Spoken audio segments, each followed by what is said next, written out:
ዛዲያማ ምን ልንገራችሁ የአፍሪካ ምርጫ ታውቁታላችሁ። ይሄ ግልጽ ነው ካጀማመሩ የህዝብ ምርጫ ጠቧል ድንበሩ። ዛዲያማ በአንድ ጎጆ ዛዲያማ አንድ ቁርጮ ይነጠፍና ምርጫ በይፋ ይታወጅና ዛዲያማ የአንድ አገር ዜጎችም ሆኑ ሰዎች ደግሞ በሰብአዊ መብቶቻቸው ላይ የዜግነት መብቶች አሏቸው። ሰው በአገሩ ሰው በወንዙ ቢበላ ሳር ቢበላ መቅመቆ ይከበር የለም ወይ ሰውነቱ ታውቆ።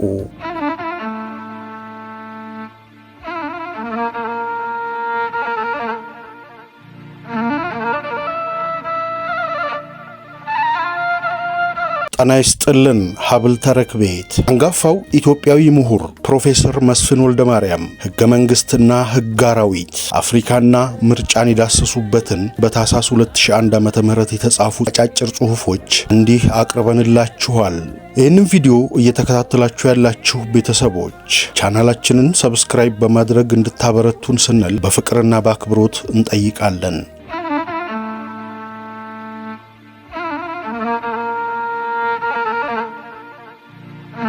ሕገ መንግሥትና ሕግ አራዊት ፕሮፌሰር መስፍን ወልደማርያም። ሕግ አራዊት የተፈጥሮ ሕግ ነው። በደመ ነፍስ የሚንቀሳቀሱ ሁሉ ለመራባት የሚያስችላቸውን ግዴታቸውን የሚፈጽሙት በሕግ አራዊት ነው። የቀደመው አሁን ካለው አይለይም። የወደፊቱ ካሁኑ እንደማይሻል የታወቀ ነው። የቀድሞውም በጉልበቱ ነው፣ ያሁኑም በጉልበት ነው፣ የወደፊቱም በጉልበት ነው። የሕግ አራዊት መሰረቱ ጉልበት ብቻ ነው። ምግብ የሚገኘው በጉልበት ነው። ጉልበት ያለው ይበላል፣ ጉልበት የሌለው ለጉልበተኛው ምግብ ይሆናል። ጉልበት ያለው ይንደላቀቃል፣ ጉልበት የሌለው በየጉድጓዱ ይሽሎኮሎካል። የተፈጥሮ ሕግ ሕይወት ካላቸው ነገሮችም ውጪ ይታያል። ለምሳሌ ውሃ ቁልቁለት ሲያገኝ ጎበዝ ነው፣ ይሮጣል፣ ይንዳል፣ ያፈርሳል። ነፋስም እንዲሁ የማጥፋት ጉልበቱ ከፍተኛ ነው። እንዲያውም ሲመቸው ነፋስ ውሃን አለባህሪው አቀበት እንዲወጣ ያደርገዋል። የውሃንና የነፋስን ጉልበት አሜሪካም አልቻለውም። በሽታ የምንለው ሁሉ በሕግ አራዊት ውስጥ የሚካተት ነው። ቢምቢዋ ምቹ ጊዜን ጠብቃ የደም ስር ፈልጋ ደም የምትመጣው በተፈጥሮ ግዴታ ነው። በአካላችን ውስጥ የሚታዩና የማይታዩ ህዋሳት በፍጥነት እየተባዙ የሰውን ልጅ የሚያሰቃዩትና ወደ ሞት የሚገፉት በተፈጥሮ ሕግ ነው። እነሱም መኖር ስላለባቸው የሚያደርጉት ነው። በሕግ አራዊት ስርዓት ውስጥ ሆኖ እድገትና መሻሻል የሚባል ነገር የለም። ጉልበት ያለው እየበላ ጉልበት የሌለው እየተበላ መቀጠል ነው። ዘመናት ቢለዋወጡ የተፈጥሮ ሕግ ፍንክች አይልም። ጉልበት በቅጽበታዊ ፍላጎትና በደመነፍስ የሚመራ ነው። ጉልበትንና ደመነፍስን በመግራት አራዊትንም ማሰልጠን ይቻላል። ከርሞ ጥጃ ማለት ነው። ሰው አእምሮ ስላለው ያስባል፣ ያስተውላል፣ ያስታውሳል፣ የተሻለ ሁኔታን ያልማል። ችግሩን ለመቀነስ ምቾቱን ለማስፋትም ይጥራል። ስለዚህም ራሱንም ሆነ አካባቢውን መለወጥ ይችላል ማለት ነው። ሰዎች በአንድነት በአንድ ሀገር ውስጥ ሲኖሩ ሕግና ስርዓት ያስፈልጋቸዋል። እያንዳንዱ ሰው በመሆኑ ብቻ የማይነፈጉና የማይጣሱ መሰረታዊ መብቶች አሉት። አንድ ሰው በየትኛውም ሀገር ቢኖር እነዚህ መሰረታዊ መብቶች ይኖሩታል። የአንድ ሀገር ዜጎችም ሆኑ ሰዎች ደግሞ በሰብአዊ መብቶቻቸው ላይ የዜግነት መብቶች አሏቸው። የዜግነት መብቶች በመሰረቱ የባለቤትነት መብቶች ናቸው። ሰው በአገሩ ሰው በወንዙ ቢበላ ሳር ቢበላ መቅመቆ ይከበር የለም ወይ ሰውነቱ ታውቆ የሚለው የቀረርቶ ግጥም የሚያመላክተው የሰብአዊና የባለቤትነት መብቶቻችንን ነው። በአፍሪካ ሀገሮች ሁሉ ሕገ መንግሥት አለ፣ ነገር ግን በሥራ ላይ አይውልም። በቅርቡ በብዙ የአፍሪካ ሀገሮች ያየናቸው ምርጫዎች ሁሉ ከሕግ ይልቅ ጉልበት ያመዘነባቸው ነበሩ። ሰሞኑን አፍሪካን እልል የሚያሰኝ ምርጫ በጋና እየተካሄደ መሆኑ ይነገራል። በተረፈ ከደቡብ አፍሪካ በቀር በአጠቃላይ የሚታየው አፍሪካ ከሕጋዊ ስርዓት ጋር የተጣላ መስሎ ነው። የነጭ ዘረኞች በአፍሪካ የሚታየውን ሕግ አልባነትና የሚባባስ ድህነትን ከዘር ጋር ያያይዙታል። በአፍሪካ በአሁኑ ጊዜ የሚታየው በአቶ ከበደ ሚካኤል አነጋገር ጨካኝነቱ እንዳውሬ ድንቁርናው እንደ እንስሳ መሆኑ የሚያሳዝንም የሚያሳፍርም ነው። ሰዎች ሰብአዊ ከሆነው የማሰብ የተፈጥሮ ባህሪያቸው ሲወጡ እንስሳ እንደሚሆኑ ገና ድሮ ዳዊት ተናግሮታል። ወኮነ ከመ እንስሳ እስመ አልቦ ልብ በማለት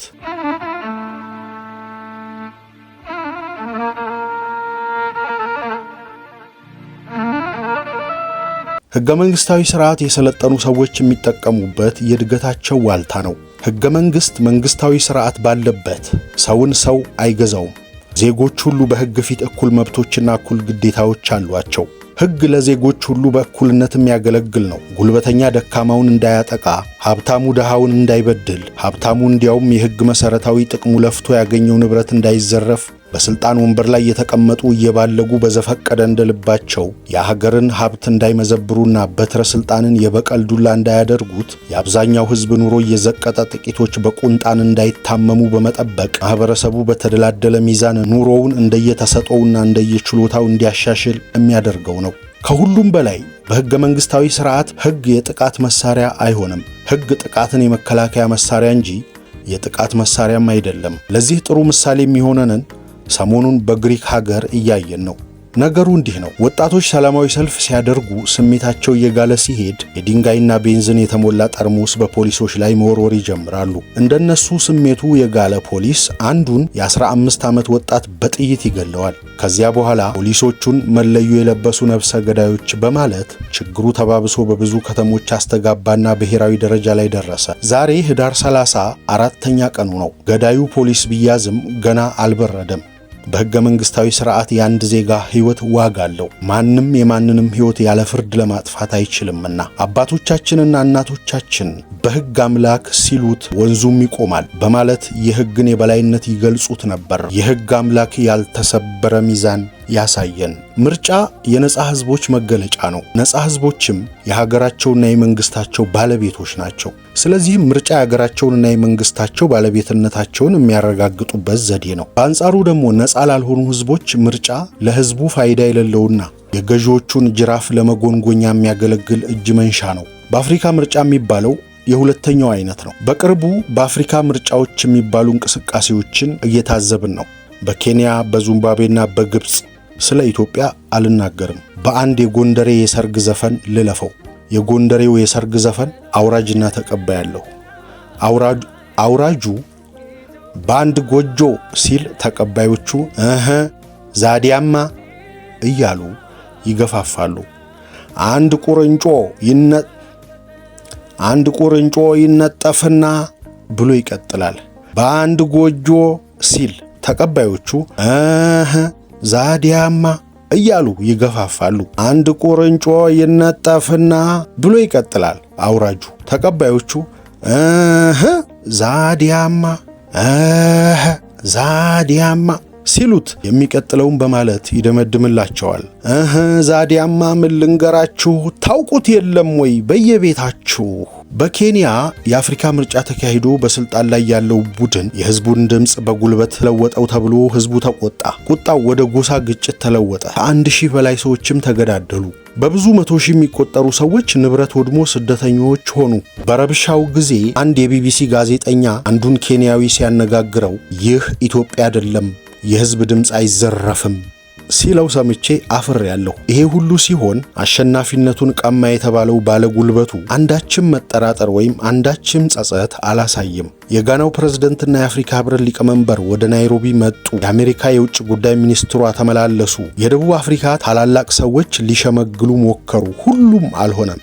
በመጨረሻ የቀድሞ የተባበሩት መንግስታት ዋና ጸሐፊ ኮፊ አናን የምዕራባውያንን ሁሉ ጫና በሻንጣቸው ተሸክመው ደረሱና ትንሽ ወደ መስማማቱ ያደረሷቸው መሰለ። ሰሞኑን የሚሰማው ግን ሁለቱ ተቀናቃኞች በባለስልጣን ክፍፍል አለመስማማታቸውና የጎሳ ግጭቱ ሊያገረሽ እንደሚችል ነው። የህዝብ ስቃይና መከራ፣ ሐዘንና ጭንቀት ዋጋ የለውም። የኬንያ ፖሊስና የጦር ሰራዊት በአጠቃላይ ሲታይ የግጭቱ ተካፋይ አለመሆኑ የሙያ ብቃቱን ያመላክታልና የሚያስመሰግናቸው ነው። ቀጥሎ ደግሞ በዚምባብዌ ሌላ የአፍሪካ ምርጫ ተካሄደ። ህዝቡ ግልብጥ ብሎ ወጣ። የምርጫ ኮሚሽን የተባለው ውጤቱን ለህዝብ በመግለጽ ፈንታ እያንጠባጠበ መደልደል ጀመረና አብዛኛውን የተወካዮች ምክር ቤት ወንበር ተቀናቃኙ ቡድን ማሸነፉ ሲታወቅ ገዢው ቡድን መርበድበድ ጀመረ። ለፕሬዝደንቱ ወንበር የተሰጠው ድምፅ ታፍኖ ለአንድ ሳምንት እንዲቆይም ተደረገ። ተቀናቃኙ ቡድን ለፍርድ ቤት አመለከተ። የፍርድ ውሳኔ ጊዜን ፈጀ። ሆኖም ገዢው ቡድን ገና የምርጫ ኮሚሲዮን ውጤቱን ሳይገልጽ አንዳንድ የኮሚሲዮን ሰራተኞች ለተቀናቃኝ ቡድን አድልተዋል በማለት እየወነጀለ ፕሬዝዳንታዊ ምርጫ እንደገና እንዲደረግ እየጠየቀ ነው። በዚህም ይፋ ያልወጣውን ውጤት ማወቁንና መሸነፉን የተረዳ ይመስላል። ጉዱ ገና ነው። ሰሞኑን በግብፅ ሌላ የአፍሪካ ምርጫ እየተካሄደ ነው። ይህ ደግሞ ገና ካጀማመሩ ለመራጭም ሆነ ለተመራጭ ግድ የሌለው መሆኑን እያሳየ ነው። አንዱን ተቀናቃኝ ቡድን ከ21 በላይ ተመራጮችን እንዳያቀርብ ከለከሉት። ከምጣዱ ያስታውቃል እንደሚባለው። እንግዲህ የአፍሪካ ምርጫ የሚባለው በአሜሪካና በአውሮፓ ሀገሮች ከሚደረገው ምርጫ ጋር ምንም የዘርም ሆነ የባህል ግንኙነት የለውም ማለት ነው። ምዕራባውያን የአፍሪካ ምርጫ የሚሉት እነሱ ከሚያደርጉት ምርጫ በአይነትና በዘር የተለየ መሆኑን ለማመልከት ነው። የቀደመው የትኛው የዘር ልዩነት ነው? በአፍሪካውያንና በአፍሪካ ምርጫ መካከል ያለው የዘር ልዩነት ይቀድማል። የቀደመውን ቀጥሎ ለመጣው ምክንያት ማድረግ ከተቻለ የአፍሪካ ምርጫ ከሰዎቹ ዘር ጋር የተያያዘ ነው ለማለት እንገደድ ይሆናል። ይህንን ከተቀበል አፍሪካውያን በተፈጥሮ ለጉልበት እንጂ ለነጻነት፣ ለእውነት፣ ለፍትህና ለእኩልነት ፋይዳ አይሰጡም ወደሚል መደምደሚያ ልንደርስ ነው። ይህ የነጭ ዘረኞች አቋም ነው። ምን ተጨባጭ እውነት ይዘን ነው ልንቃወመው የምንችለው?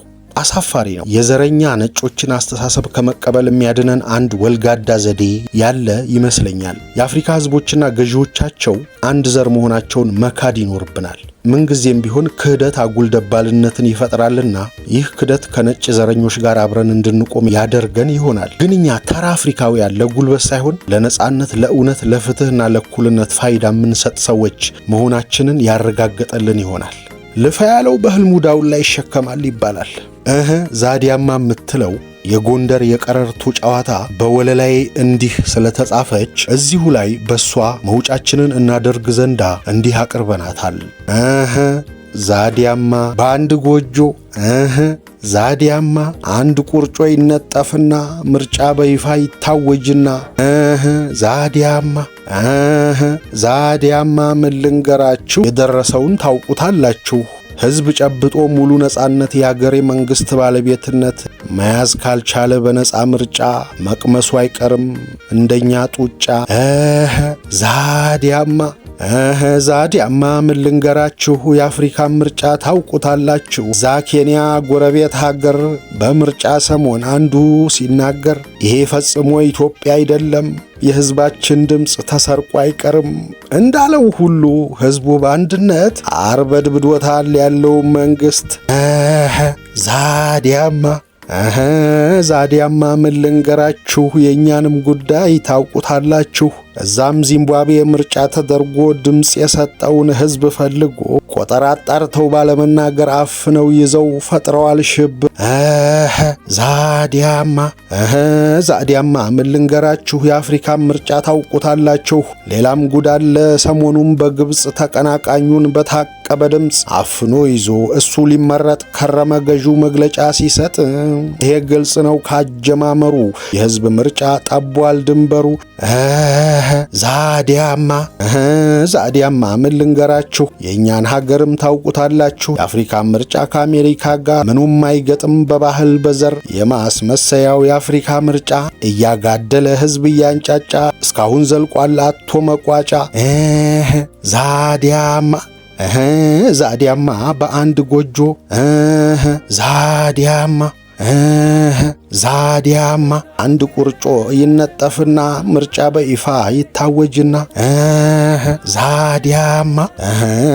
ዛዲያማ ምን ልንገራችሁ፣ የኛንም ጉዳይ ታውቁታላችሁ። ህዝብ ጨብጦ ሙሉ ነጻነት፣ የሀገር መንግስት ባለቤትነት መያዝ ካልቻለ በነጻ ምርጫ መቅመሱ አይቀርም የገዢን ጡጫ።